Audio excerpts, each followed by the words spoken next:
दूसरे दिन कमांडो शेरवान ने मुझे कश्मीर के दूर दराज एक पहाड़ी मकाम पर पहुंचा दिया, जहां लकड़ी के एक झोंपड़े में मीर साहब सादा और इबादत गुजारी की जिंदगी बसर कर रहे थे। उनकी जिंदगी सुर्ख सफेद थी, सफेद दाढ़ी थी, सादा से कश्मीरी फर्न में मलबूस थे। जिस वक्त मैं अपने गाइड के हमरा उनकी खिदमत में हाजिर हुआ, वो नमाज पढ़ने के बाद तस्बीह पढ़ रहे थे। गाइड ने मुझे दूसरे कमरे में बिठा दिया और खुद उनके पास जाकर उन्हें सब कुछ गोशगुजार किया। किस्सा मुख्तसर, मीर साहब ने मेरी तालीमी ट्रेनिंग शुरू कर दी। मीर साहब संस्कृत और फारसी के आलिम फाजिल थे। उन्हें हिंदू कल्चर, हिंदू देवमाला और हिंदू मजहब के मुख्तलिफ इलाकों की तारीख पर पूरा उबूर हासिल था। उन्होंने मुझे सबसे पहले संस्कृत जबान और उसकी तारीख से आगाह किया और बताया कि ये जबान हिंदुस्तान के हिंदुओं की जबान नहीं है, बल्कि वस्ती एशिया से जो आर्या लोग यहाँ आए थे और फिर यहाँ से मुख्तलिफ शाखों में तकसीम होकर ईरान, यूरोप की तरफ चले गए थे, संस्कृत उनकी जबान थी। उन्होंने संस्कृत के वो अल्फाज बताए जो हमारी पंजाबी जबान, ईरान वालों की फारसी और यूरोप की दूसरी जबानों में कसरत से इस्तेमाल होते हैं। मीर साहब ने मुझे बताया कि जब आर्या कबीले के लोग जो चौड़े कद काट के थे और सुर्ख सफेद थे, वस्त एशिया के मैदानों से उतरकर हिंदुस्तान के शुमाल में आए तो यहाँ दरावड़ कौम के लोगों की हुकूमत थी, जो छोटे कद के थे और जिनका रंग स्याह था। आर्याओं ने उन्हें शिकस्त दी और वो लोग हिंदुस्तान के जुनूब की तरफ भाग गए। जो शुमाली इलाकों में रह गए थे, उन्होंने गोरे चिट्टे आर्याओं की इताअत कबूल कर ली। मीर साहब ने फरमाया, दरावड़ कौम की अपनी जबान थी। आजकल जो हिंदी जबान हिंदुस्तान के ब्राह्मण बोलते हैं, वो संस्कृत और दरावड़ी जबान की मिली जुली जबान है। मीर साहब ने मुझे हिंदू देवी देवताओं के बारे में भी बहुत कुछ बताया। ये वो इल्म था जो आगे चलकर मेरे बड़े काम आने वाला था, क्योंकि मुझे एक पढ़ा लिखा और हिंदू बनकर हिंदू माशरे में रहना था। मीर साहब ने मुझे हिंदुस्तान के सूबों आंध्र प्रदेश, तमिलनाडु, महाराष्ट्र, गुजरात, काठियावाड़, मध्य प्रदेश, कर्नाटक वगैरह के बारे में बहुत कुछ मालूमात दी। उन्होंने मुझे बुद्ध मत, जैन मत, कबीर पंथ और ब्राह्मणिज्म के बारे में भी बताया कि हिंदुओं के ये मजहबी फिरके किन किन सूबों में ज्यादा आबाद हैं, किन सूबों में किस हिंदू देवता की पूजा होती है। वेदों की किताबों के बारे में मीर साहब ने फरमाया, हिंदुओं के बल्कि आर्य हिंदुओं के 4 वेद हैं, ऋग्वेद, यजुर्वेद, सामवेद और अथर्ववेद। आगे इनकी 4 शाखें हैं और शरें हैं जो उपनिषद कहलाती हैं। इनमें कायनात की इब्तिदा कैसे हुई, इंसान कहाँ से आया, उसे कहाँ जाना है, और देवी देवताओं की तारीफी अशार, अक्लो शऊर की बातों के अलावा जादू टोने और मंत्र वगैरह की भरमार है। हिंदुस्तान में अब वेदों को कोई नहीं पढ़ता, सिर्फ गीता पढ़ी जाती है और पढ़ाई जाती है, जो महाभारत की जंग में कृष्ण की एक छोटी सी तकरीर है। उसे तुम खुद पढ़ लेना, दिल्ली में तुम्हें उसका अंग्रेजी तर्जुमा मिल जाएगा। हिंदू तहजीब इस वक्त मुख्तलिफ फिरकों में बटी हुई है। हजारों देवी देवताओं, बुतों, जानवरों, सांपों, बंदरों और पहाड़ों, दरख्तों, दरियाओं की पूजा होती है। हिंदुइज्म कोई खास एक मजहब नहीं है, बल्कि ये एक कल्चर है, देवमाला है। हिंदू देवी और देवताओं के मामले में एक दूसरे से हजारों इख्तलाफात रखते हों, मगर मुसलमान और इस्लाम दुश्मनी में वो एक दूसरे के साथ जुड़े हुए हैं। एक बात हमेशा अपने जहन में रखना कि हिंदुओं ने पाकिस्तान को कभी तस्लीम नहीं किया। जिस रोज पाकिस्तान का कयाम अमल में आया था, हिंदू कौम उसी रोज से पाकिस्तान को खत्म करने की नापाक कोशिशों में लगी हुई है। मैं 3 माह मीर साहब के पास रहा। जब वापस कमांडर शेरवान के पास आया तो हिंदुइज्म और हिंदू कौम की जहनियत और उसके देवी देवताओं की देवमाला के बारे में इतनी मालूमात हासिल कर चुका था कि खुद कमांडर शेरवान को भी मालूम नहीं था।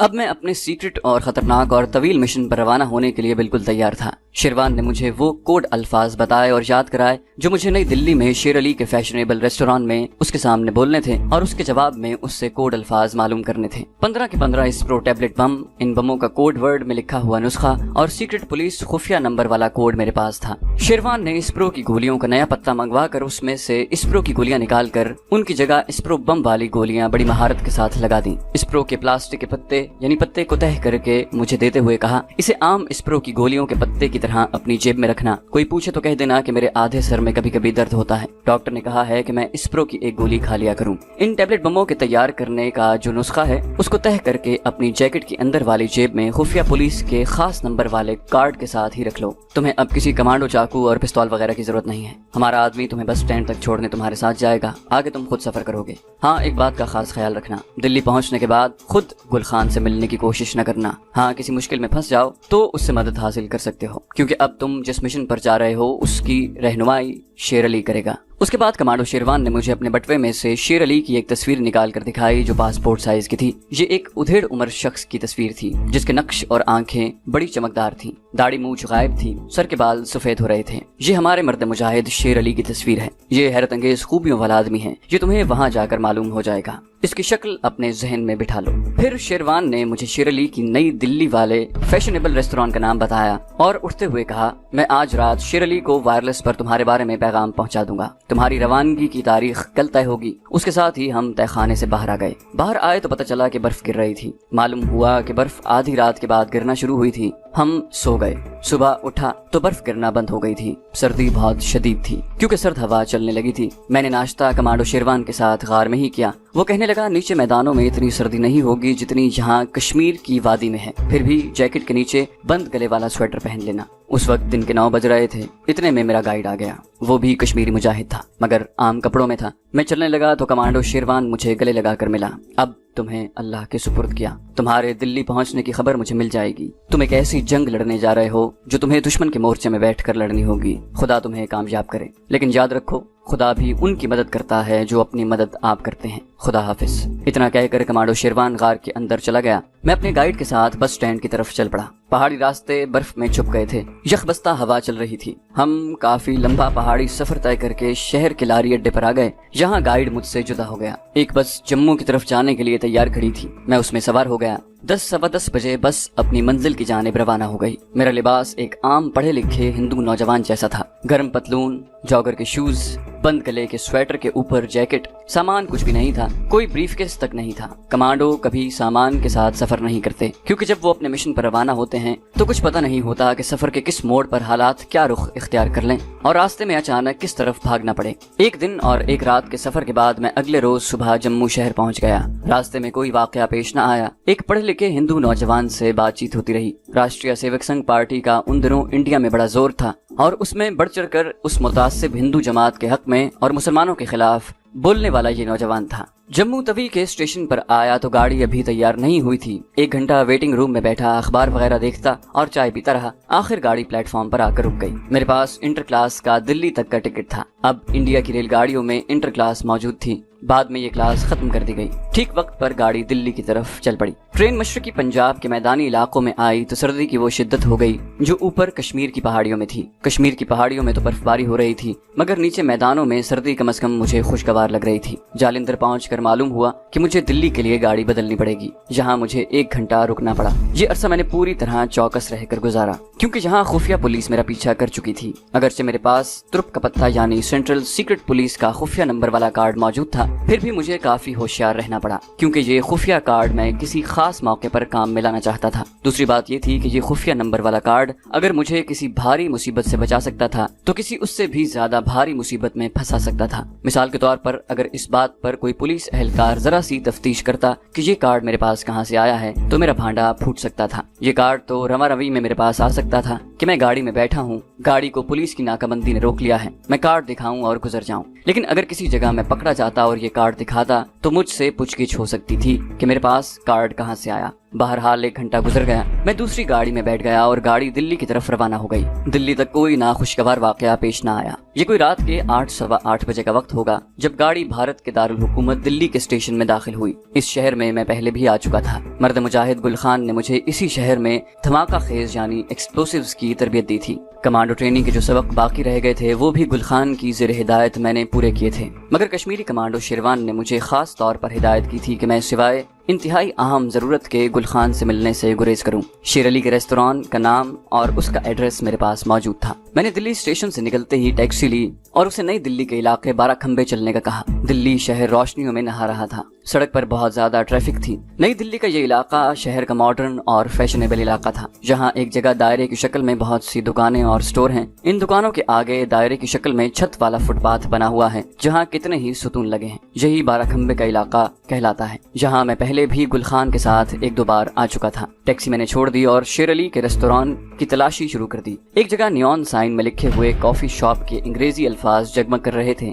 یہی شیر علی کے ریستوران کا نام تھا، یعنی کافی شاپ۔ اصل نام کچھ اور تھا۔ ریستوران کے باہر دروازے میں دلی کی مشہور قطب صاحب کی لاٹھ کا چھوٹا ماڈل شیشے کے بکس میں سجا ہوا تھا۔ اندر ٹیوب لائٹ روشن تھی، دروازہ شیشے کا تھا۔ میں ریستوران میں داخل ہو گیا۔ فرش پر سرخ قالین بچھا ہوا تھا، جا بجا رات کے کھانے کی میزیں لگی تھیں۔ जहां औरतें मर्द बैठे खाना खा रहे थे। फजा में बांसुरी के धीमे धीमे सुर मौसीकी का जादू जगा रहे थे। औरतें साड़ियों में मलबूस थीं। नौजवान लड़कियों ने भरपूर मेकअप किया हुआ था और बालों में फूलों के गजरे लगाए हुए थे। कई लड़कियों ने घुटनों से फटी हुई जीन्स पहन रखी थी। बाहर सर्दी थी, मगर रेस्टोरेंट की फजा फूलों और मुख्तलिफ कीमती परफ्यूम्स की महक के साथ हल्की हल्की गरमाइश कर रही थी। एक बावर्दी नौजवान वेटर मेरी तरफ बढ़ा। उसके हाथ में खाने का मेन्यू था। उसने मुझसे मेरे टेबल का नंबर पूछा। मैंने उसे अंग्रेजी में कहा कि रेस्टोरेंट के मालिक से मिलना है। कमांडो ट्रेनिंग और कमांडो स्पाइंग की ब्रीफिंग के दौरान ये बात खास तौर पर मेरे जहन नशीन कर दी गई थी कि मैं इंडिया के अपर क्लास या अपर क्लास के लोगों में खास तौर पर अंग्रेजी में बात करूं, क्योंकि इंडिया में अंग्रेजी का असर और रसूख ज्यादा है। चुनाचे मेरे अंग्रेजी में बात करने पर वेटर ने सर को जरा सा झुकाकर ओके सर कहा और मुझे अपने साथ एक राहदारी में ले गया।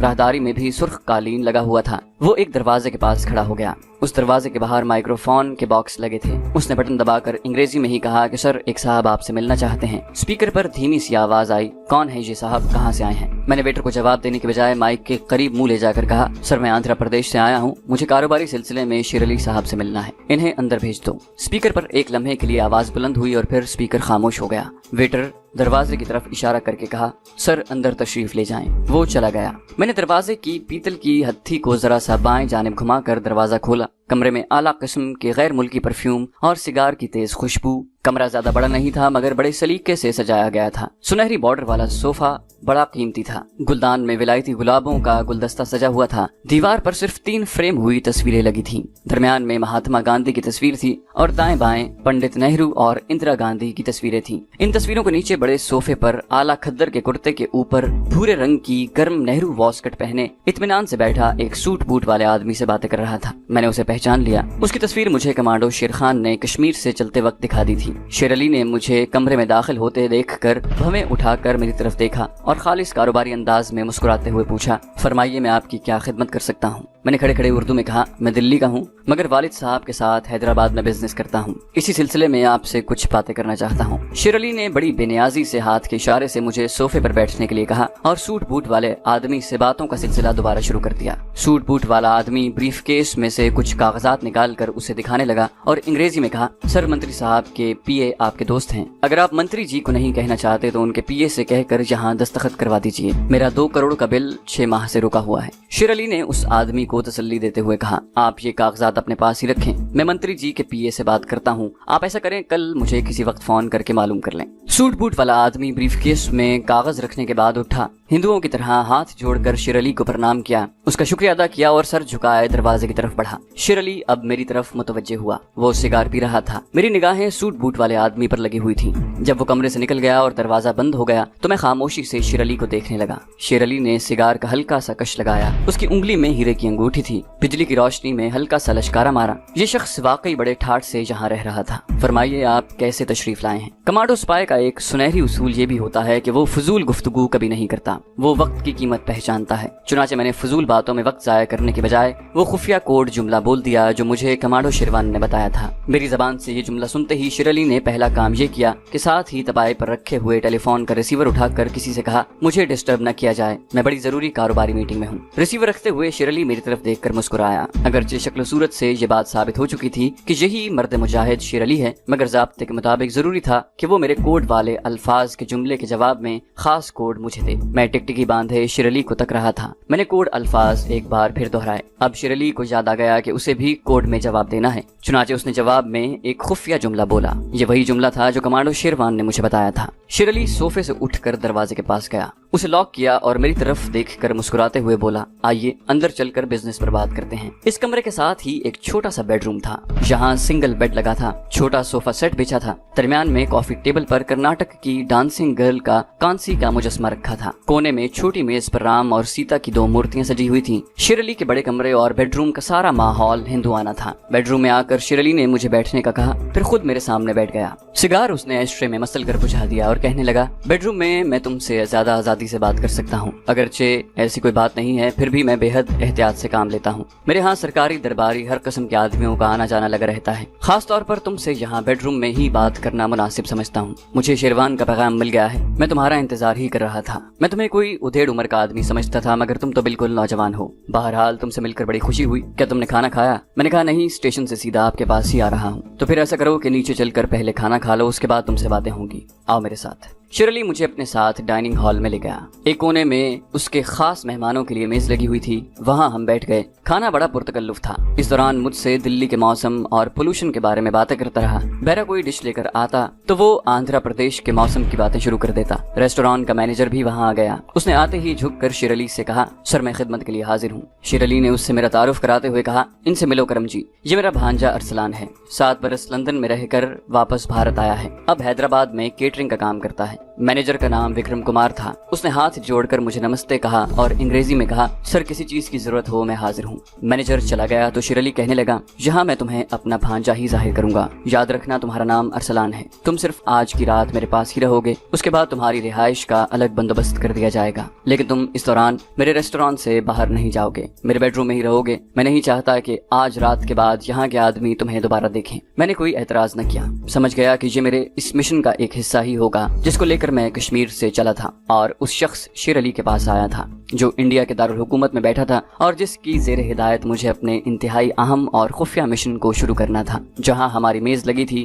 وہاں بڑی مدھم روشنی تھی اور ہماری شکلیں 5-6 گز کے فاصلے سے شاید ہی کسی کو نظر آتی۔ کھانا کھانے کے بعد میں شیر علی کے ساتھ اس کے بیڈ روم میں آ گیا۔ اس نے کہا، اب تم یہاں آرام کرو، میں رات کے پچھلے پہر آؤں گا، دروازہ اندر سے لاک کر لینا۔ یہ کہہ کر وہ چلا گیا۔ میں نے دروازہ اندر سے لاک کر لیا اور بستر پر لیٹ کر سوچنے لگا کہ شیر علی کے ذہن میں ضرور کوئی خاص اسکیم ہے، میرے لیے کوئی خاص پروگرام ہے۔ مجھے کسی قسم کی پریشانی نہیں تھی، میں نے سمندر میں چھلانگ لگا دی تھی۔ اب چاہے کتنے ہی طوفان آئیں، مجھے ہر حالت میں ہر طوفان کا مقابلہ کرنا تھا اور اسلام، پاکستان اور جہاد کشمیر کے عظیم مقاصد کو سامنے رکھتے ہوئے ضرورت پڑنے پر اپنی جان بھی قربان کرنی تھی۔